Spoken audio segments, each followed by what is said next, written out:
Awesome. So it'll just be privately posted here on the Blackboard announcements page there on the dashboard. So that'll be the link where you all can view it. Welcome. Yes. So this is a course that is Introduction to Psychology. General psychology, we hit on a lot of, it's kind of the broad exposure to the content. We'll hit on a lot of important topics in the field, but we won't dive too deeply into any of them because this really is an overview course. I personally love it. I'm so excited that all of you are here.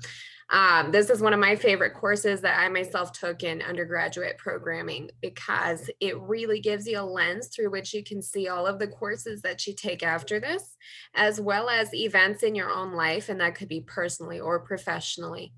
As you proceed, and we interact with others every day, right? So that could be via technology or it could be in person. But as you proceed, even after you're done with this course, my hope is that you'll be able to see and notice things that stand out to you and say, wow, that's something that I learned about, or I've been studying anxiety disorders, or I understand a lot more about the sleep cycle.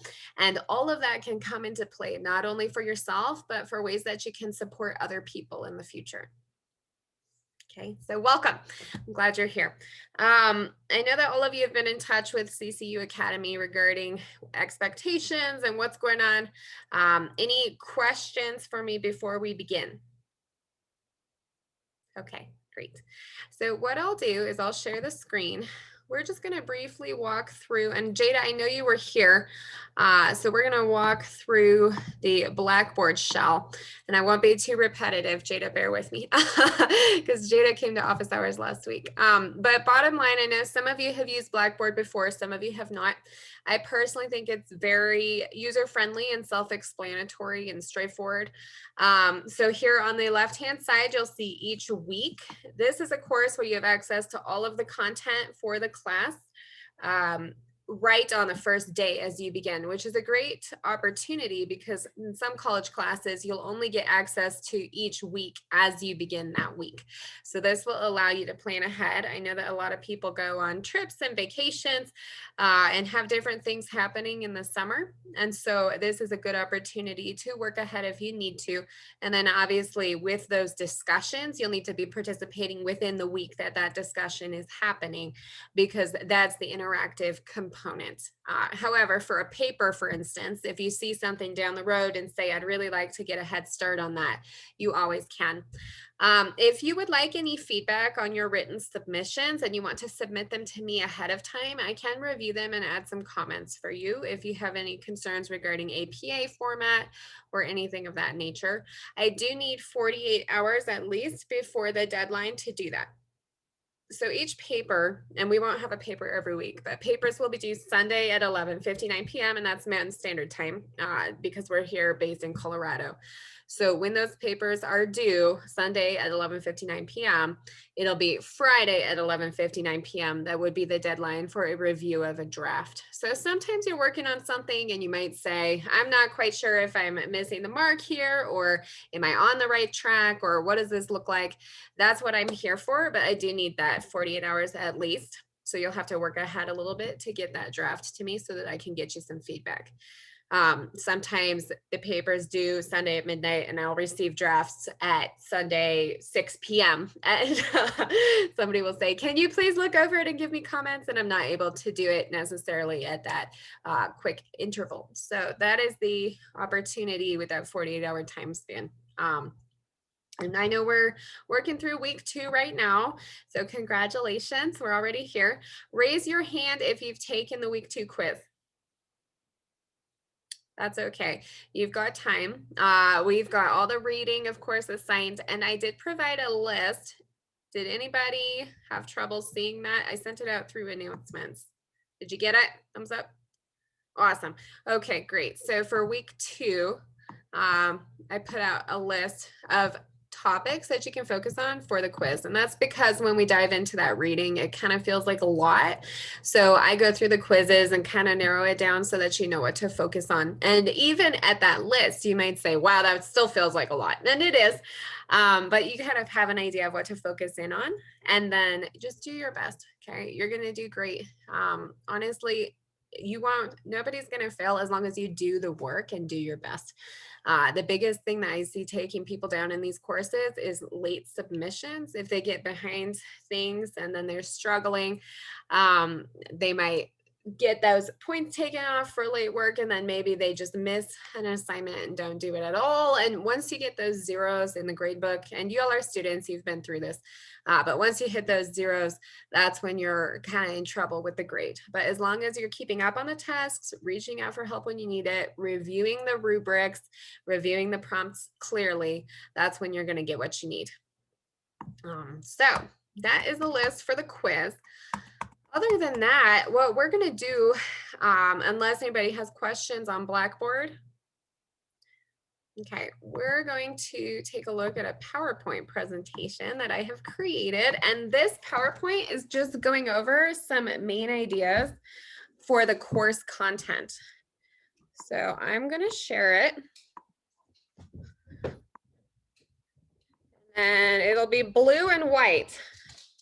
Anybody give me a thumbs up if you can see the PowerPoint. Awesome. Okay. Yeah. So this is just a little overview. And these video classes, I know that I sent out the announcement about alternating with office hours. Video classes typically last for about 30 minutes. I know y'all have a lot going on. I want to be respectful of your time and make sure that we can make this slot work. So what we'll do is we've got about 20.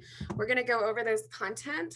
I'm going to talk through it, and this will be a part of the recording that people can review. And this is really just some broad introduction material. It's related to what you've read, so it's not anything random or brand new to you, but it's just kind of pulling out some main ideas. This might be helpful as you prepare for the quiz as well. So what I'll say is, as I go through these slides, if anybody has a question or a comment, I would love to hear it, but do just speak up because I can't see all of you when I'm sharing the screen. So just cut in, don't feel rude about that at all, okay? All right, so we'll go through a couple slides. This really is just the introduction material for general psychology. We've got the definition here. Psychology is the science that studies behavior and mental processes and seeks to apply that study in the service of human welfare. So what I love about psychology is, as I mentioned previously, it applies to everything. We can't get away from it because we are human and those around us are human. And I just think it's beautiful to have a science and a practice that extends to the workplace. It extends to the church. It extends to marriage and family relationships. Addiction is a really popular and well-researched branch of psychology. Working with grief and loss is very relevant. You know, all of these experiences have touched us in some way. And if not now, then in the future, we will experience grief and loss, and all these things are part of life. So to be able to consider how psychology can relate to the workplace, for instance, to relationship with a manager or with colleagues, to group thinking and teamwork, thinking about service in the community and the connections there. There are just so many beautiful applications for this content, and you can start right away. So that's my favorite thing about it. It's not some far off topic that we're studying that we want practice for 4 more years. It's something that can come up for us within the next 2 hours once we get off this Zoom. So there are several different areas of psychology. The text provides many opportunities for us to review these, but a couple that we'll go through, just that positive psychology or the transformational psychology. This has a focus on strengths. So this is a really strengths-based approach. If you think about, you guys are probably familiar with people who do life coaching and some of those roles. It's a little different from therapy. So if we think about somebody seeing a therapist or a counselor, that would be more on the medical side, or perhaps addressing some problems, more of that clinical approach. This is a disorder that a person has, or perhaps trauma that's impacting them, and they need help to address this problem. that might be the approach. Whereas the positive psychology approach, which with the biblical perspective in mind, we might refer to as transformational psychology, keeps a much heavier focus on strengths and some of those more positive approaches. Where do you want to go? So goal setting, you guys may be familiar with SMART goals, the specific, measurable, applicable, relevant, and time-bound goal that we're setting, and how can we get there? That might be involved in the practice of positive or transformational psychology. What are you looking for in your life, and how can we fill the gaps? So that's kind of a more popular branch that's coming in, especially for a person who might say, you know, I don't have any particular problem necessarily. It's not that I have a disorder that I really need help with, or that I'm looking for medication. I just kind of want to figure out where I'm going and get some support in that regard. So we have that positive approach wrapping around. Cognitive psychology, we're thinking a lot about what's going on with the brain. So this is really our decision making. Talk about cognitive rigidity. That's a term that I love because we see it in all of ourselves. Cognitive rigidity would be a lack of flexibility when we're having problems with that. And we want to really implement cognitive flexibility. So when we say, okay, these are the plans and this is how it's going to be and nothing's going to change, that's cognitive rigidity. And working on cognitive flexibility could be a part of this domain of cognitive psychology. You may be familiar with CBT as well. That's cognitive behavior therapy. And that's a very popular approach within this realm. Bottom line with CBT, and if you have seen, or if you do see a therapist at some point, they might try to implement this to help you work through something. We'll see this a lot with anxiety disorders in particular, or with stress management. CBT, cognitive behavior therapy, focuses on the fact that our thoughts drive our feelings or our emotions, which then drive our behavior. So thoughts to feelings to behavior. And I think that probably we would all agree with that to some extent. So if I see a bear in the forest, it's just one of those kind of stupid basic examples, but if I see a bear in the forest, my first thought is going to be, I could die. This is bad. This is dangerous. Gotta go. And our feeling is going to be fear and stress. And that might manifest for us, A, emotionally, it will, but B, physically as well. It may come out in the body, and that's that emotional manifestation or the somatic connection between the mind and the body. So then I'm sweating, I'm shaking, you know, I'm freaking out, breathing heavily, and then that will lead to my behavior. And my behavior is probably going to be running away, maybe screaming, maybe freezing, maybe making myself big, because that's what they say to do if you see a bear. But all of these things come from our thoughts. So kind of a funny example, right? But if you take this to your regular life, let's say you're approaching the quiz for week 2 and your thoughts are, this is way too much information. I have not had enough time. I'm going to do badly. Then your feelings might start to feel, you might start to feel depressed or low or badly about yourself. You might start to feel discouraged or anxious. And then your behaviors, this could affect, for instance, your studying. Let's say you kind of just say, whatever, I'm just not going to finish the reading because what's the point? It's too hard. Or you might say, I'm just going to click through the quiz as fast as I can. So whichever behaviors are manifesting related to the quiz, that could eventually, ultimately impact the outcome of your quiz score and perhaps the outcome of your class grade and your trajectory in general. And it all starts with those thoughts. So that's where cognitive behavior therapy comes into play. You'll see, and some of you may have done this already, but if you do work with a provider for CBT, you'll see a lot of worksheets, and people kind of joke and complain about these because there are so many. But Sanana, I see you're nodding your head. Maybe you've seen some of these worksheets before. Yeah, I work at a behavioral clinic. Yeah, so you're very familiar. Do you want to add in any comments regarding what you've seen in your workplace related to this? I don't have anything necessarily to add that you haven't already covered, but I do find it really interesting diving deeper into this because Yeah. before working there, I wasn't as familiar with it. Awesome. Yeah, that's a really great role. And I think we've talked about it a little bit in the discussions and stuff, but you're going to see great connections coming from your work to your learning. So that's pretty cool. But yeah, the worksheets, people do get a little annoyed with the worksheets, but basically you're listing your thoughts, you're writing them out, and it's like a graph, a table. And then you're listing what feelings you had, and then you're listing what actions you took. And you might also list the outcomes of those actions. And bottom line, which you can already guess where we're going, this is back to the thoughts. We're learning that if we change our thoughts and if we train our thoughts, we can change our feelings and we can then change our behavior. So that comes into the whole positive self-talk and kind of changing those internal messages and that intrapersonal communication. But that's just a little note on CBT. Some people love CBT. I've actually had a lot of students in this class before do their final paper on CBT. Jada, you already heard it, but a little note on the final paper. I would encourage you guys to check it out. It is due the last week of class. It is very broad in that you can research whatever you choose. Okay, so you're just picking a topic that we've gone over in the class. You are putting together research on it and you're bringing in that biblical perspective and just writing a paper. It gives you a large field to choose from and a lot of license for creativity and pulling in your own interests.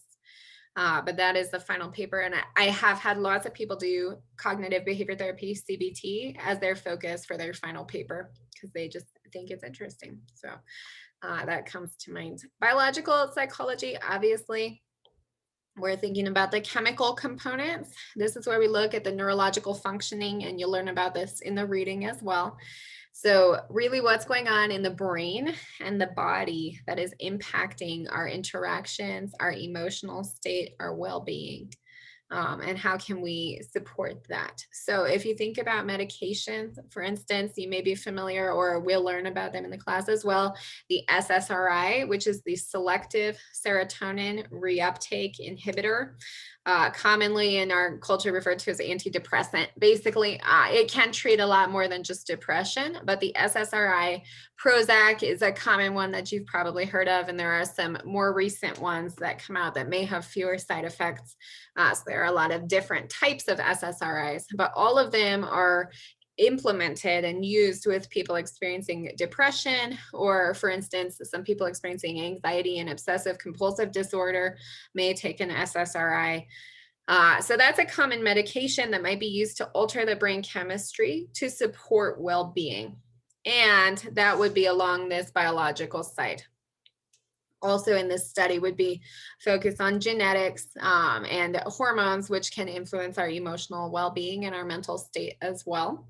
So we'll hit on all of this in the course, but that biological is really looking at what's going on within the body. So more of a medical approach, less of the whole psychological, spiritual, kind of the more intangible side, and down to the brain science and what's going on. Developmental psychology is one of my favorites, so I'll speak to that as well. I got a master's degree in human development because I love it so much. So I hope that you guys enjoy studying it as well. Colorado Christian in the College of Adult and Graduate Studies does offer a full course on lifespan psychology. And this is the focus on what happens to a human starting right at conception all the way through the pregnancy and the baby developing within the womb, and then right at birth all the way through death. And if a person is blessed to live a long life, then the traditional lifespan might take somebody up to the age of 80 or even 90 years old. What's going on for that person all the way through that time, and what's impacting that person's development, and not only development, but well-being. Okay, so what's going to cause us problems along the way? And in developmental psychology, there's a lot of theory. So you'll see many theorists such as Piaget, Erickson, Bandura talking about social learning theory. How do we pick up on cues from other people and figure out how to be a human in the world? And so then what can impact our development and even arrest that development, so to speak, and act as a barrier to our well-being as we move forward? So that's where we see trauma And trauma is a very popular topic in the field right now as well, with a lot of research going on the biological and the emotional and psychological impacts of traumatic experiences. That could be the complex PTSD or complex trauma over time, for instance, living in an abusive home where the trauma is occurring again and again for an extended period, or an isolated incident of trauma, such as a major accident or the death of a loved one that you may be present for, some horrible event like this, some tragic circumstance. And trauma can have a major influence on development. And so that's another factor that will be explored in developmental psychology. I love it. I hope you guys love it too. It's a fun one. Another topic that we talk a lot about in developmental psychology is how are we raising our kids, right? So what's the impact of technology on children? Um, Another one that's really interesting is looking at culture. That's a big part of developmental psychology. So, for instance, you might hear about in other cultures, children are introduced to weapons starting at the age of 2 or 3, basically as soon as they can hold on to it. And so you'll see children with large knives or even with firearms at this young age, learning to use them and shoot them and hunt. And somebody who's not in that culture might say that is very inappropriate and unsafe and unacceptable and unethical. And here's why. But somebody in that culture would say, well, this is how we train and teach our children, and this is how they become self-sufficient and safe. And this is why it's important for the sustenance and for the extension of our race and our lives beyond ourselves and our legacy. And so they might have a value on that. See what I mean? So that's a part of developmental psychology too, is what is our practice surrounding children? When do people get married and start families? You know, around here, it might be 20 years old, 30 years old, or even older, but that's the kind of the US, and we have laws about that. In other cultures, people may be much, much younger. And the argument then in developmental psychology is, what are the pros and cons and the factors contributing to those decision-making processes? For instance, you know, as we know in the past, people only lived oftentimes to be 30 years old when there were all the plagues going on and everything. So we hear that Romeo and Juliet were like 13 or something, and we say, oh, that's just terrible. But at the time, they were halfway through their lives. With the traditional lifespan, with all the sickness and disease. So kind of interesting to think about with developmental psychology. And a very favorite of this course that you'll hear about and talk about is the BioPsychoSocial Approach. So it all gets meshed into one word, but this is sort of what we were just talking about. So you can see bio is red, and we got the psycho in blue and the social in green here in this visual. Biology is our chemical makeup, the genetic influences, and simply that medical side of things. And then the psychological side, or the psycho part of this approach, would be what's going on in our minds or in our psyches. So what is our personality? What traits do we have? What are our attitudes? What's going on for us cognitively? And finally, the green is the social circle. So what's occurring for us educationally? You know, what kind of community are we surrounded with or not? So somebody who lives perhaps on a farm and has a lot of isolation and doesn't see many people outside of the family very often has a very different social setting than somebody living in an urban setting in an apartment, running around, you know, on the streets all day with peers and just having a lot of interaction all the time. Okay, so that social component, socioeconomic status, and that would be the income and the financial stability within the family. And then right there in the middle is well-being. So the idea is that all three of these factors contribute to our well-being: the bio, the psycho, and the social. And then there is a comment here on the left-hand side, the diathesis stress model. Kind of interesting. We'll simply touch on it right now because there's much more to dive into as we proceed. But this theory or model states that people may have a predisposition to a particular disorder. So I'll say a random disorder, I'll say depression, for instance, but that we have to have enough stress in one or all of these areas to trigger, so to speak, or to start that depressive process, that episode. So a person, for instance, and again, this is a theoretical approach, so you may agree or disagree. But if a person is born into a very healthy, stable family, has all of the supports in place, a solid educational system, and that person has a predisposition or a tendency for depression chemically, but because there are so many supports and so many pro-social options within the child's life, that person may not manifest the depressive episodes and the disorder later on in the same way as a person who is impacted differently. So somebody where even prior to their birth, maybe the mother was using drugs and substances, and then the child was neglected, and the same predisposition may be there, or the same kind of chemical issues, but the stressors compounding, there's one and then another, all of these stressors are building up for the person, and over time the person may kind of hit a breaking point and move into a very deep depressive episode, and really be impacted even to the point of perhaps dying. And so the idea is, with this biopsychosocial approach, it's always complicated, it's always messy, it's never clear cut, because we're humans, right? So all three of these spheres are playing together to help to determine our outcomes. And ultimately, the person who's not really listed here is us, right? Because for each of us, we're faced with certain predispositions, certain biological, chemical makeups, social systems, experiences, personality traits. And we also can bring in the factor where we do have a decision to pursue things that will support our well-being, and to ask for help, and to engage in healthy activities and surround ourselves with positive people. And all of that makes a difference in our wellness also. But we do have to have the tools to even make those decisions. And that comes from these spheres, and particularly the green social sphere. Okay. So I know that's a lot of talking, but I wanted to make sure that we hit on biopsychosocial, because it is a very, very popular one for focus in the class as you're approaching these topics. Keep it in mind, these three different spheres and how they're impacting a person's well-being. Okay. So that's it for the lecture component. So I'll cross that out here. But any questions before we conclude the formal session? You guys feel okay? Awesome. Good luck with quiz number 2. I think you'll do great. If you have concern about it, just get in touch with me. But if you go through your reading and hit on those bold terms, you guys know, like, you don't have to read every single word over and over again. Bold terms, headings, all of that is going to be the most important for you. Okay.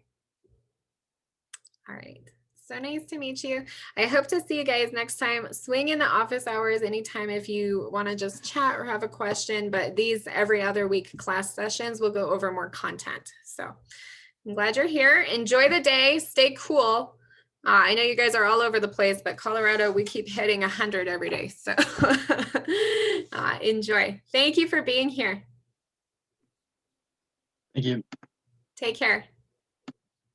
Bye.